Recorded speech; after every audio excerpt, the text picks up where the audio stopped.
বেগুনের এই রেসিপিটা একদিন খেলে 3 দিন পর্যন্ত স্বাদ জিভেই লেগে থাকবে। এর জন্য দুটো বেগুন ভালো করে ধুয়ে নিয়ে এইভাবে 4 ফালি করে কেটে তারপরে লবণ হলুদ খুব ভালো করে বেগুনের মধ্যে মাখিয়ে নেব।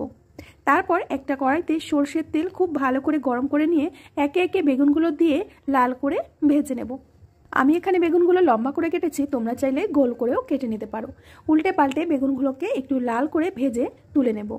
একসাথে 8 পিস বেগুন আমি ভেজে নিয়েছি। এবার ওই তেলের মধ্যে কালো জিরে আর 1 বাটি পেঁয়াজ কুচি দিয়ে একটু নেড়েচেড়ে দিয়ে দেবো বড় সাইজের একটা টমেটো কুচি। পেঁয়াজ টমেটো কিছুক্ষণ ভেজে নিয়ে এর মধ্যে স্বাদ মতো লবণ হলুদ আর লঙ্কার গুঁড়ো দিয়ে ভালো করে নেড়েচেড়ে নেব। মশলাটা খুব ভালোভাবে কষার জন্য সামান্য জল দিয়ে দেবো। কিছুক্ষণ মশলাটা কষে নিয়ে এর মধ্যে ফ্যাটানো টক দই আর পোস্ত বাটা দিয়ে দেবো, আর দিয়ে দেবো কয়েকটা চিরা কাঁচা লঙ্কা। এখন সমস্ত কিছুকে ভালো করে একটু নেড়েচেড়ে কষে নিয়ে তারপর দিয়ে দেবো জল। এখানে আমি 1.5 বাটি মতো জল দেবো। ঝোলটা খুব বেশি পাতলা রাখবো না, একটু ঘনই রাখতে হবে। এবার এর মধ্যে বাকি পোস্ত বাটা আর 1 চামচ কাঁচা সর্ষের তেল দিয়ে ঝোলটাকে কিছুক্ষণ ফুটিয়ে নেব।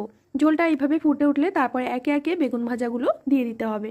বেগুনটা দেবার পর খুব বেশি সময় রান্না করতে হবে না, ওপর থেকে কিছু ধনেপাতা দিয়ে এবার ঢেকে মিডিয়াম আঁচে আমরা রান্না করে নেব 5 মিনিট। 5 মিনিট পর আমি ঢাকনাটা খুলে নিচ্ছি।